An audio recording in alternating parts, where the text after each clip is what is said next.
बाप रे बाप, ये दुए दिन में अस्पताल लोग चले जाते हैं। पागल है हम बेनेटिंग बहुत सबको लेकर, हमको भी माल पैसा होगा हम लेकर चलेंगे।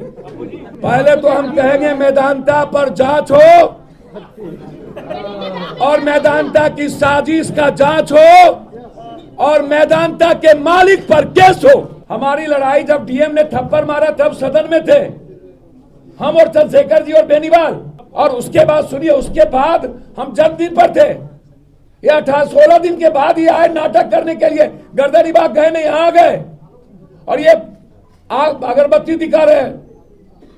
अभी भी अस्पताल में नाटक कर रहे हो लोग, आपको लगता है? भैया हमको तो समझ में नहीं आया, हमको इतना कोरोना में बिना पट्टी के रहे अस्पताल नहीं गए। जी आप भी क्या 2025 की तैयारी कर रहे हैं बीपीएससी के माध्यम से? आपको जन्म कब लिए? हाँ, तो हम 90 के पहले से ही ऐसी लड़ाई लड़ते हैं। नहीं सर, पप्पू जी आप भी कल बिहार बंद कर रहे हैं, तो ये तो राजनीति हुई ना चुनावी वर्ष में। हम तो डेली बिहार बंद करते हैं। बीपीएससी के मुद्दों को खत्म करने की गहरी साजिश 3 व्यक्ति ने किया है। एक कोचिंग माफिया, एक छात्रों की दलाली करने वाला पैसा लेके वो, और तीसरा एक नया सत्याग्रही जिसने बहुरूपयेगिरी किया।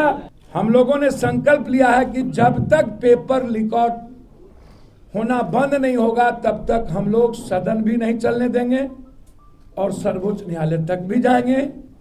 4 लाख बच्चों के भविष्य को खत्म नहीं होने देंगे। सभी भाइयों को जय भीम।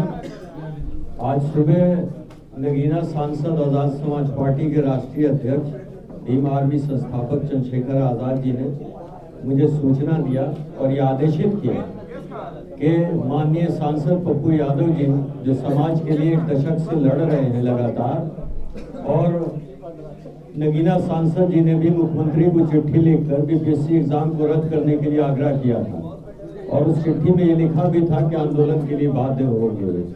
तो उन्होंने आदेशित किया है कि माननीय सांसद पप्पू यादव जी के बिहार बंद कॉल को पूरी तरह से समर्थन दे और हमारे सभी कार्यकर्ता सभी जिला में पूरे बिहार को बंद करने के लिए सहयोग करेंगे, आंदोलित होंगे और कल का बिहार बंद बहुत सफल होगा।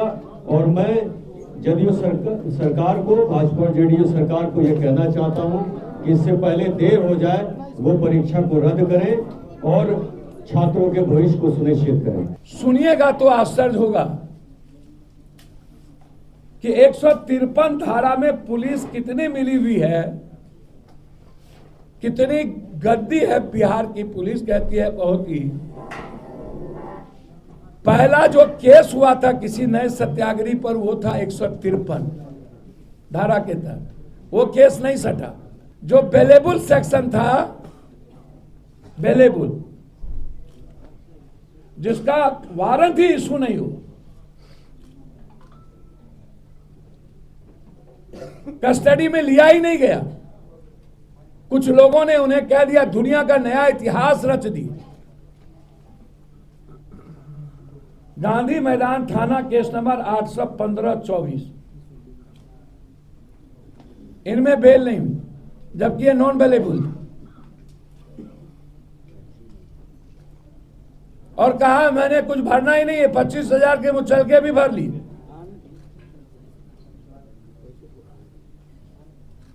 और सब कुछ ठीक, गाड़ी से भी हम अस्पताल जा सकते थे लेकिन एम्बुलेंस से चल दिए।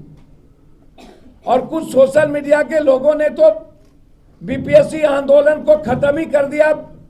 टीवी चैनल के एंकरों ने बीपीएससी छात्र के मुद्दों को गौन ही कर दिया। वैनिटी बक्सा, डब्बा,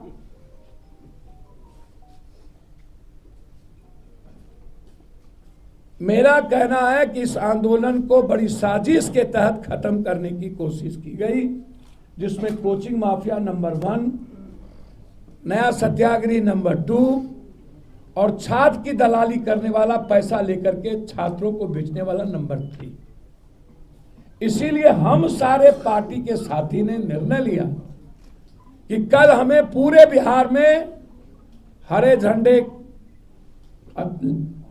नीला झंडा, युवा शक्ति और AIMM, यह 3 पार्टी और हम 3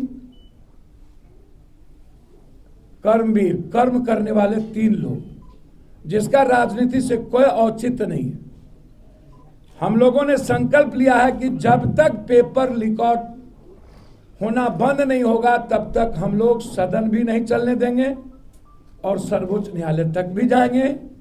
4 लाख बच्चों के भविष्य को खत्म नहीं होने देंगे। हर परिस्थितियों में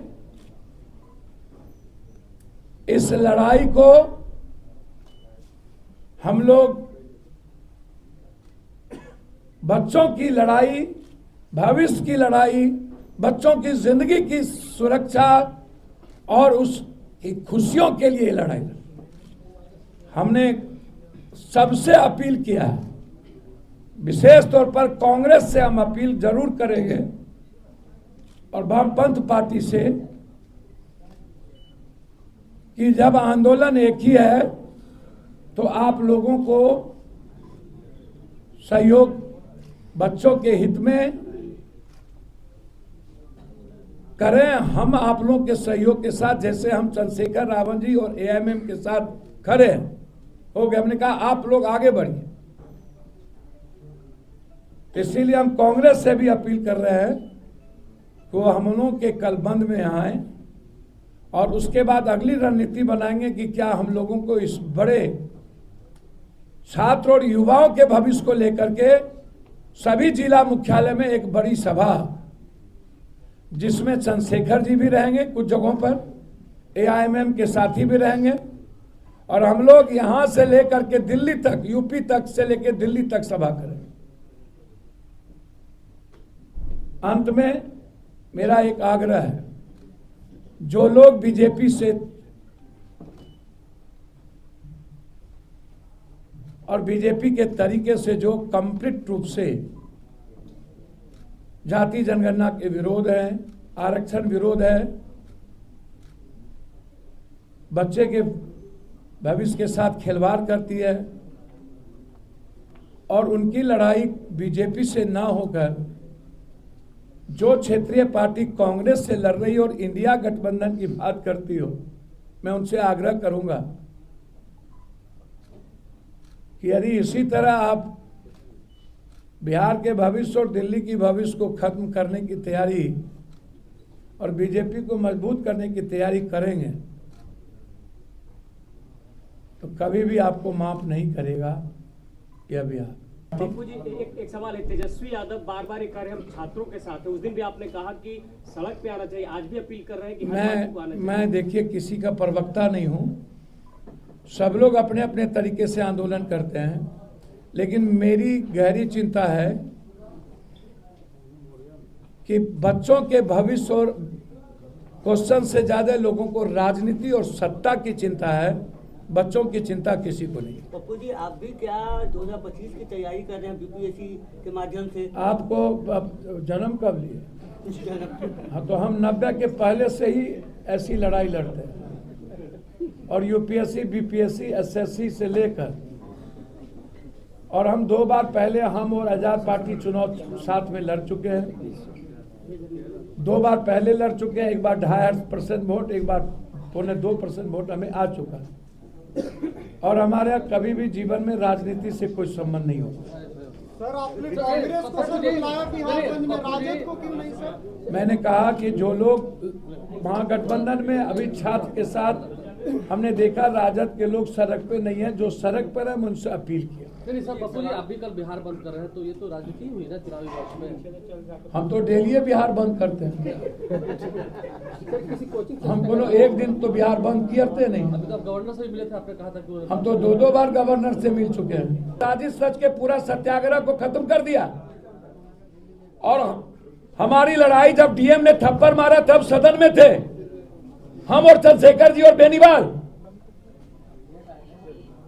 और उसके बाद सुनिए, उसके बाद हम जन्मदिन पर थे, ये 16 दिन के बाद ही आए नाटक करने के लिए। गर्दनीबाग गए नहीं, यहाँ आ गए और ये आग अगरबत्ती दिखा रहे हैं। अभी भी अस्पताल में नाटक कर रहे हैं लोग, आपको लगता है? भैया हमको तो समझ में नहीं आया, हमको इतना कोरोना में बिना पट्टी के रहे अस्पताल में गए। हम पटना के बाढ़ में हमारा ब्लड इन्फेक्शन हो गया, हम अस्पताल में गए। हमारा उम्र अब 58 में इन कर गया, 57 लास्ट किया, आज तक अस्पताल में नहीं गए। बाप रे बाप, ये दुए दिन में अस्पताल लोग चले जाते हैं। नाटक हो रहा है। पहले तो हम कहेंगे मेदांता पर जांच हो और मेदांता की साजिश का जांच हो और मेदांता के मालिक पर केस हो। वैनिटी बैंक पर क्या कहिएगा?